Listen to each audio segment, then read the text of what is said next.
RevOps is in a talent crisis, and it will take more than a great salary to attract and retain talent. High performers will not stay where they cannot grow.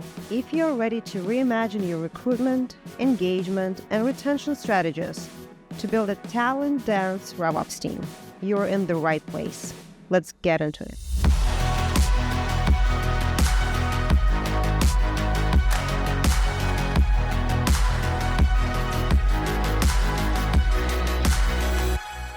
All right. So we could go a million different directions talking about the talent crisis in RevOps. And for this segment of the show, we decided to focus the conversations on two main things: attracting great talent and developing existing talent. Sandy, why don't you give us your thoughts on what's your approach on finding A players for RevOps roles, especially in this competitive job market? How do you sell your company or your team or a place where top performers can grow?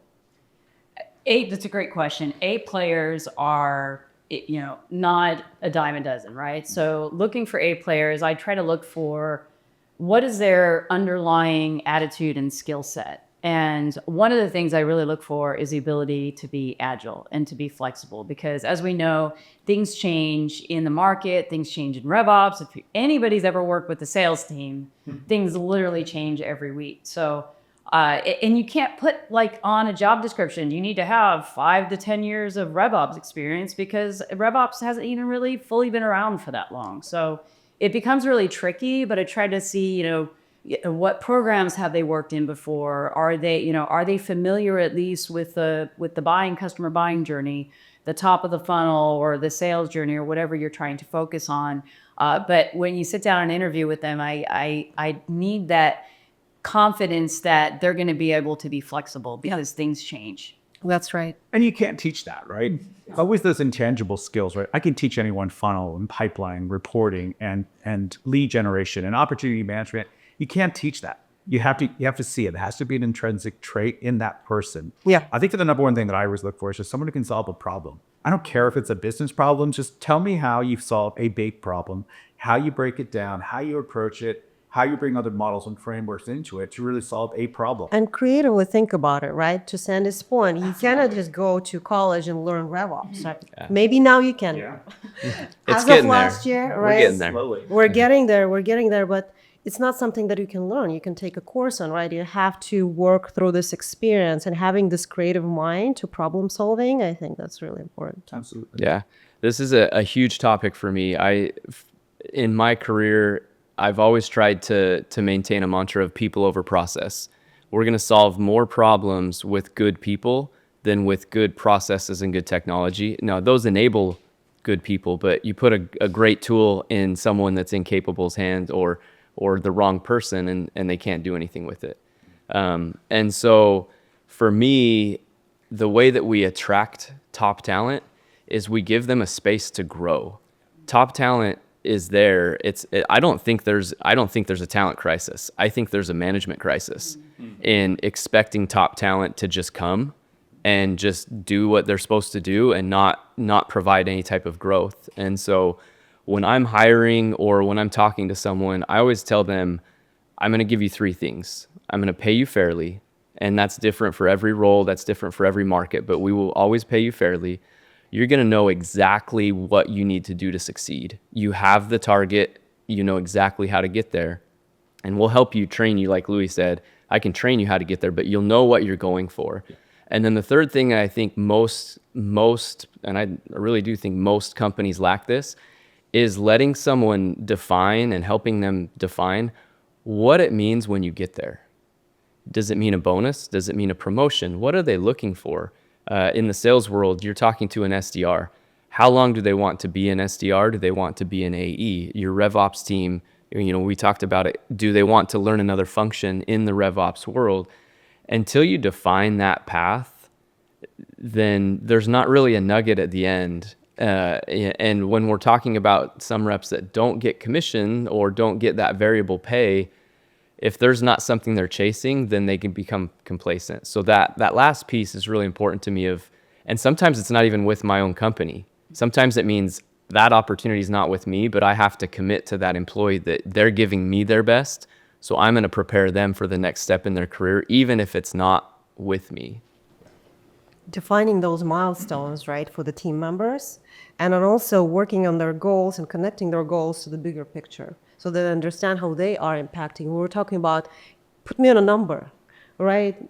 Give me a goal that is not adoption of Salesforce, right, or Medic or anything like that. Actually connect my job to something meaningful so that I understand how I'm moving the needle and how I'm making this impact to the bigger picture. I think on that line too, you're talking about advocacy for revenue operations, right? I think all of us as revenue operations leaders, because RevOps is such a new discipline and a new practice, a lot of senior leaders don't understand it. So you're having conversations about promotions, about investment, about incremental headcount. It's your responsibility as a leader to be that champion for your team, excuse me, for those leaders who are a part of your team, to be sure that you're not left behind. So as you're adding headcount, it doesn't automatically just go to sales or just go to marketing, but RevOps actually is a strategic investment area for the organization because of the value that's been done. And I think a lot of that is on our shoulders to ensure that we're doing the right things on our team and also getting the right levels of investment that help the business continue to grow and maintain. That's such an interesting point because, I'm currently working with our HR team to do a salary grade for one of my employees, and this person's a senior manager. I'm trying to get her to director. And part of it is just HR understanding, well, what do they do? What is this, what does this role compare to in the organization? So we're, pulling up other like roles in the organization, comparing job descriptions, do they have people reporting to them? Getting to a point where, is this person wanting to manage people and a function at some point, and what is the path to get them there? And that looks differently, but HR departments are confused about this. They don't understand. Well, why would you want them to be a director? Well, here's why. And then looking at those job descriptions and where this person wants to go, because not a lot of people in RevOps or ALS, some of them don't want to manage. Absolutely. People. So I had somebody report to me in a prior organization, and she's like, look, I love what I do. I want to build things. I want to grow. I want to get certifications and all this other stuff, but don't ever have somebody report to me. That's right. I mean, she was pretty upfront with that. So we built her career path to support her growth. One of it, included getting another Salesforce certification. She wanted to go to Dreamforce. So I put that in my budget, and that was all part of her career development path to get her to the next level. But it was based on what she wanted to do. And if I ever even thought about having like an analyst report to her, her head would probably explode. That's awesome. Yeah. And that's like walking the talk, right? Yeah. When you meet with someone, you hire them and you're like, hey, this is the opportunity. That if you can actually follow through with that, then you're 90% better than any other leader out there, because a lot of the time in the hiring process, it's like, oh yeah, we can do that, we can do that, we can do that. And then 6 months later, it's like, oh, well, the C-suite cut it off, right? And so getting those approvals ahead of time, advocating for them, making sure they don't go away, because these people problems are the ones that just, you don't mess with people. You don't mess with their salary. You don't mess with their careers. Technology, hey, it got cut, sorry, we got to figure something out. But people, they have families. And so when you provide those career opportunities, it's huge. And it's, to me, it's a flywheel. Mm-hmm. The way that you attract top talent is you take care of the talent you have, and then they put it out there. I mean, let's be honest. The best hires you have are people that were introduced to you, not that came at you. In most cases, right? And because A players attract A players. And so if you have A players on your team that are taken care of, then they're going to go tell their A player friends. And when there's an opportunity, they're the first in line to come and work for Sandy or come and work for Louie or Olga, because they've heard how good it is. Mm-hmm. Yeah. So it just kind of comes back to retaining top talent also helps you attract more top talent. Great points we covered here, right? Sandy mentioned being agile, being flexible. We also talked about it's not a talent management crisis. It's not a talent crisis. It's a management crisis, right? It's not retaining. That's one of the key points. Building the path, what I think worth mentioning is here is the different paths that take you to RevOps, right? Still such a young function. We all come from different worlds. Wanted to talk to you guys about where do you see like most successful RevOps people coming from? What are the functions that, they come from, join RevOps team and, blow your world with their performance? My true story, I'm now working, my director of marketing operations, he comes from an engineering world. He's an engineer by heart, by skills, spent 20 years there, loves product developing, etc. And oh my God, one of the best marketing ops professionals. And when I'm thinking about it, why he's being so successful, I realize it's because ops has become so technical. We are surrounded with so many tools. We're surrounded with so many integrations and ability to figure it out quickly. He implemented Marketo for us, I'm not kidding, in 2 weeks. Wow. From start to finish. Wow. Fully functioning in 2 weeks. Because he has this skill set of quickly understanding how systems work, right? And then on top of that, what Louis, you were saying, I can teach you funnel, I can teach you email marketing, lead scoring, right? I can teach you that. But there's also the skill of understanding the ecosystem of all of the systems. Yep. So that is something that I was not expecting. I did not see an engineer actually thriving in operations. So that's now I'm thinking, okay, maybe that's the path that I'm going to be exploring, and maybe I'm going to be recruiting from those teams, to bring into my ops teams. I think that's a great point because it's like they're an architect. So very similar to you, I brought somebody in when I was at Nimbus, and we had just brought in Pardot, and we didn't know what we were doing with Pardot. And I hired this person, and she had never used it either, but she was very technical architect, and she figured it out and stood it up and put in, automated lead scoring and everything. And she was able to just like really see everything like the Matrix, right? And kind of figure it out and how to stitch everything together. But she didn't have that experience before, right? But she had that skill set. Sounds like a little bit like your engineer. Yeah. I think I've been surprised by, well, first off, my knee-jerk reaction to your question is anyone that comes from sales, right? And I think that's traditionally been, hey, sales equals sales ops equals RevOps. And truly, there are some very exceptional people who have come up that way. I came up that way. I think a number of us have come up that way as well. However, I see people now who are similar to what you're saying about engineers, people who are managing our CRMs or some of our critical go-to-market platforms. They get it, because they live the pain of bad processes, of bad data, of bad systems, and they know the right questions, both to ask your team, your RevOps team, but also your stakeholders that you're supporting. They know, again, going back to what we were talking about with the talent crisis, they know how to break down problems really well, ask the fundamental questions, and then go off and build solutions that solve that. So I've been pleasantly surprised over the years with the amount of people who have come from a Salesforce or a CRM heavy background who make fantastic RevOps leaders just by virtue of their position and by virtue of having that role of helping an organization scale and grow, leveraging those go-to-market platforms. Agreed. I think the default answer that I give is I want RevOps professionals to understand the business. I don't need them to be marketing experts or sales experts or enablement experts, because those can be learned. But if they understand, like, why are we doing this? What's the function, the outcome? How does it all piece together? That's a piece that's actually more valuable to me than extreme expertise in marketing or in sales, because on an operations side, you're supporting people that have that expertise, so you can draw from that. But if I go to a sales rep and ask them, like, how does the whole thing work? Marketing to sales to customer success to renewal to finance, they have a very skewed view of that favors them. And so having RevOps professionals that truly understand the whole flow of the customer journey in the business is really helpful. And they can come from any part of the company or any background or expertise.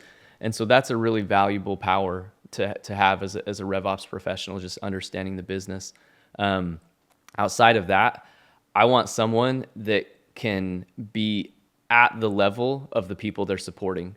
So if I have to go and talk to an enterprise sales rep with 20 years of experience, I have to, and they don't need the experience to match it, but they need to be able to stand up to that rep and say, no, this is how we do it. And you get a lot of credibility. I'm sorry, you get a lot of credibility if you're in sales. You come from sales, you've been in that position, and you can be like, no, I get it. I've been in your shoes. I've wanted that deal to count for last quarter, even though it came in, 20 minutes after.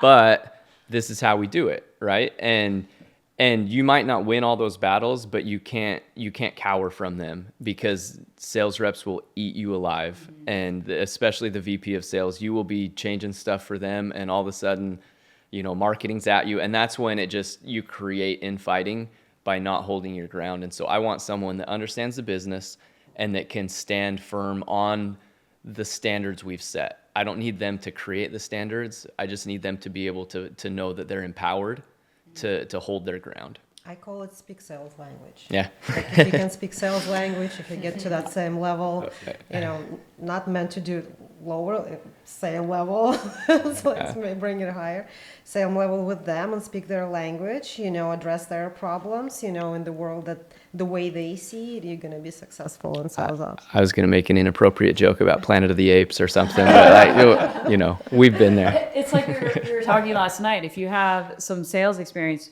it's so helpful. But even if you don't, sitting with the salespeople and not just like listening to the call recordings, like, because we can all do that. But I mean, if there's even an opportunity when they do go out in person, if they're an enterprise and they're actually going to a meeting and sitting in on calls with them, asking them what's happening. So part of the, not just even onboarding, but continuous relationship with the sales team, I think, is critical for every person on the RevOps team to really be, picking up on like what is actually happening, because when RevOps puts in a change, it doesn't always go over that well with the sales team. So how are they, what's their experience of it? Is it just, a perception thing, or is it real? And having that direct connection and ability to like put yourself in their shoes and having all of your team members do that as well, I think is really, really critical. I think it comes down to, anyone has a chance to be in the RevOps team. Paths are very different. We're obviously seeing people from enablement, from sales, from marketing, joining teams, right? Some new ones that I'm discovering for myself coming from the technical roles, such as architects or engineers, comes down to be really agile, smart, being able to build relationships, throughout your organization. We're so cross-functional. We're sitting in the middle of it all, right? That we were talking the other day, like, everyone pulls you into a meeting, right? I don't have time to actually do my work. I'm in meetings all day long, 10 hours straight, because I'm in the middle of it all. Everyone pulls me, marketing pulls me, finance pulls me, C-staff pulls me into the meetings. Navigating this cross-functional world and navigating egos of this cross-functional world, right? Egos, what are those? I think that is one of the key skill sets, right? When early on, I was saying that RevOps is a Switzerland. We need to be unbiased. Back to our conversation, who RevOps should be reporting to. But when I do interview for RevOps positions, I look for people that are smart, that have grit, that are willing to learn, and then of course hold their ground. Talking to sales reps, talking to sales leaders, marketing leaders is hard, and you have to be able to defend your position. Agreed. Communication skills are often very valuable, especially when there's things like incentives going out and you're trying to balance the CFO with the sales leader and all the other people involved in getting something over the fence. So oh my gosh, yeah, I've been in some meetings where you really feel like a counselor, like you're a mediator, and you're sitting in the executive suite and they're just going at it, and you're like, do I like walk out, go get a drink, like? But yeah, you can really kind of like, guys, you're both being little children, and like we can figure this out, and yeah, it's definitely a skill set that's helpful of just being able to make sure everybody feels taken care of. It's a tough world. Anyone who's looking to switch careers and join RevOps, it's exciting world, but it's a tough world. If you think this show is awesome, then you need to know about the media company that's behind it. Sweetfish is a video podcast agency that works with B2B brands to produce shows like this one. If you're interested in joining the show as a co-host in season 2 and beyond, or your marketing team is looking for a video podcast partner to develop a show that your company owns, you should reach out to Sweetfish. Go to sweetfishmedia.com and book a call with someone from their team.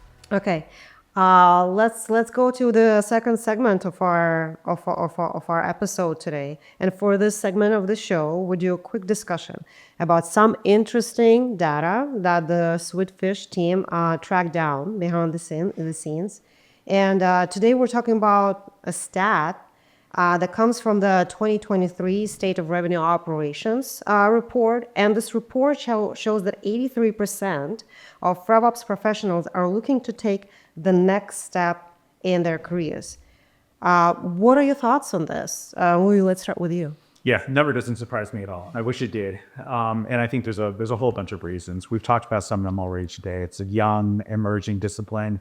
We can kind of be what you want it to be, whether you're a leader, depending on the status of your organization, where they are in the growth and development cycle, how important RevOps is to the organization, et cetera. So I think RevOps folks get wrapped up in a lot of that to really understand, what is my value? What am I actually doing? What am I delivering? What are my efforts yielding? I mean, hell, I ask myself that at least once a week. Am I putting to myself to actually making progress? But I think the burnout factor there is incredibly real. I think there's a few things, right? I think it's support from leadership. Again, I think we talked in a previous episode around having the right leaders in place to get the value of revenue operations, and then being able to orient your team towards value generating initiatives that would deliver value both to your stakeholders, but also to help to advance the maturity of revenue operations as a whole. I think also in RevOps specifically, having outdated tools and processes that don't make sense just causes massive frustration to not be able to actually make progress and show that you're incrementally helping the lives of the people that you're there to support internally.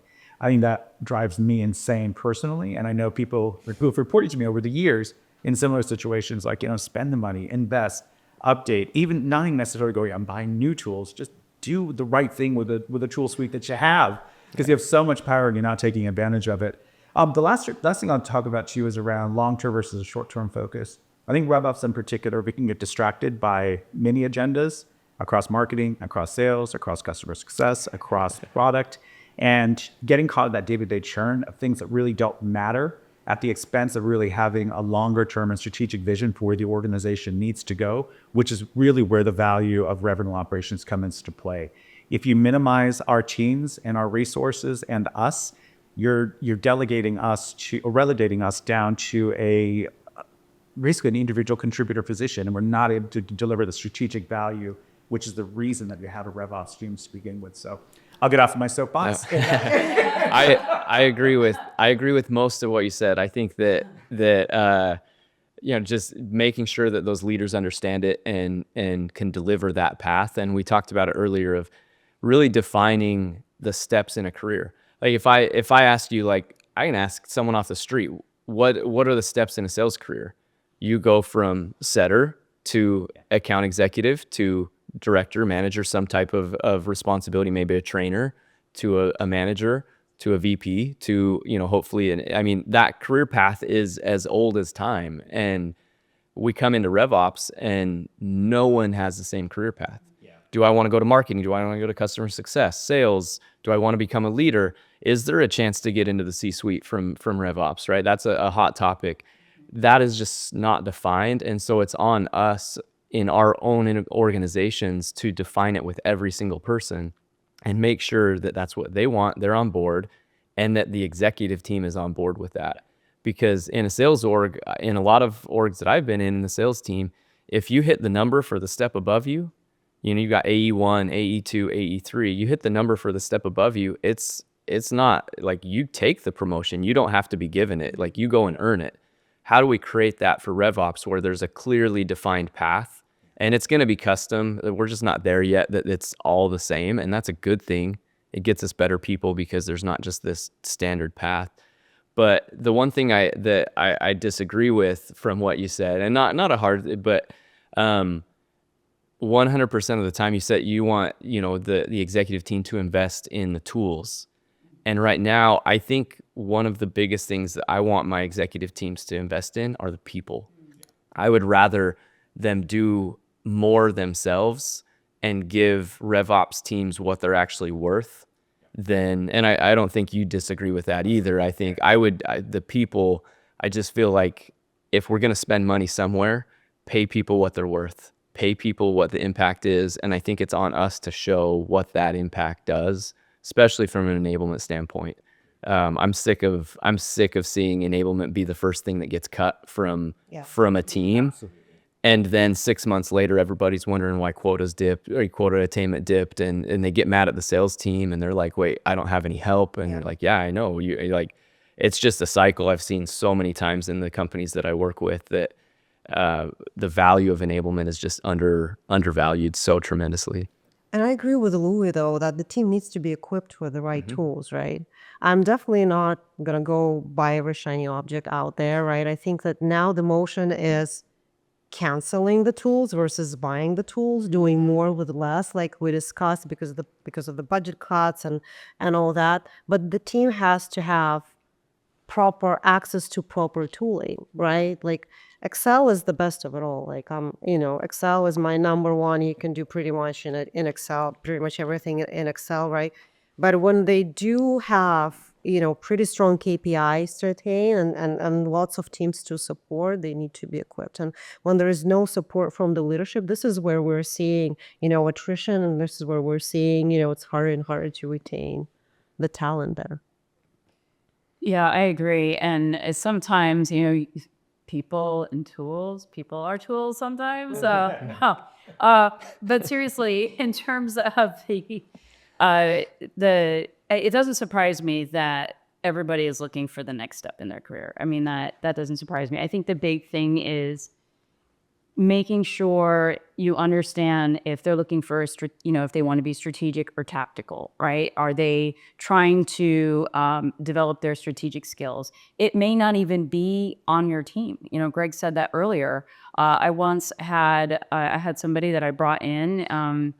He was in a B2C sales role, and I hired him in as an enablement leader in B2B. And so it was something that he had to learn. He excelled, and he really wanted to be the sales leader then of that team because he had come up from sales, but on the B2B side. He started out knocking on doors.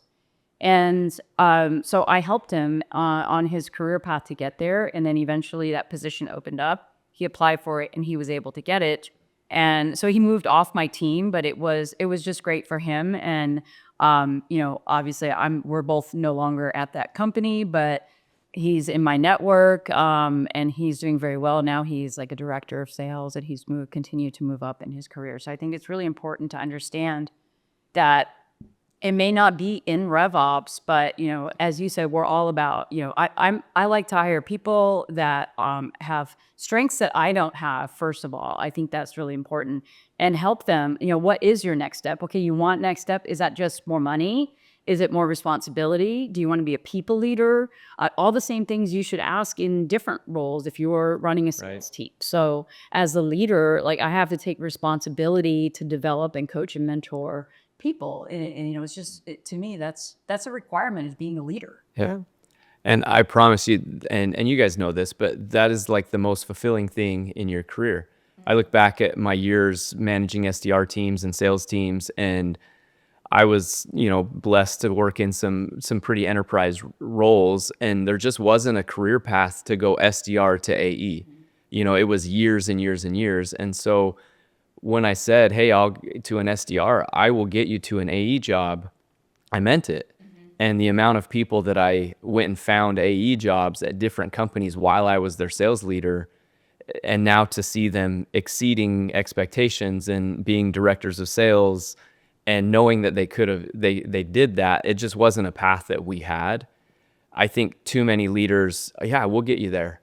And then 3 years later, 3 years later, they're like, the SDR is just blowing it out of the water, and they realize like, there's not a path for this, and you just kind of, the rug gets pulled out from under you. And so I'd rather just enable people, and it'll come back to you. I've had managers that I've become their manager 5 years later in different roles, and we work really well together on both sides of that because we were honest with each other. And I think that is, for me at least, that's the most fulfilling part about working in SaaS and in technology, is just the people that you're able to help and influence. And you get to look back, and where I'm at in Utah, the network is so small that you come around again. There's so many SaaS companies, and people, and it's just fun to be able to, like, hey, we went and built this together. Now let's go do it somewhere else. And you just kind of cycle through and get to do really cool stuff with people you love and enjoy being around. Sorry. No, yeah, no, I think it's really important. And you have those people that you're helping them to ultimately, if something were to happen to my position, then that person could step in and, like succession planning. I think that's really important. So especially if you have that type of person who is looking for leadership, it's like, well, if I step away, or if I'm suddenly not at the organization anymore or get let go or something, this person can jump into that role and can thrive in that role. So am I setting them up for success and for a future and building their team, if that's what they want to do? I think it's really important. Yeah. Such a great discussion, you guys. Thank you so much for bringing that in.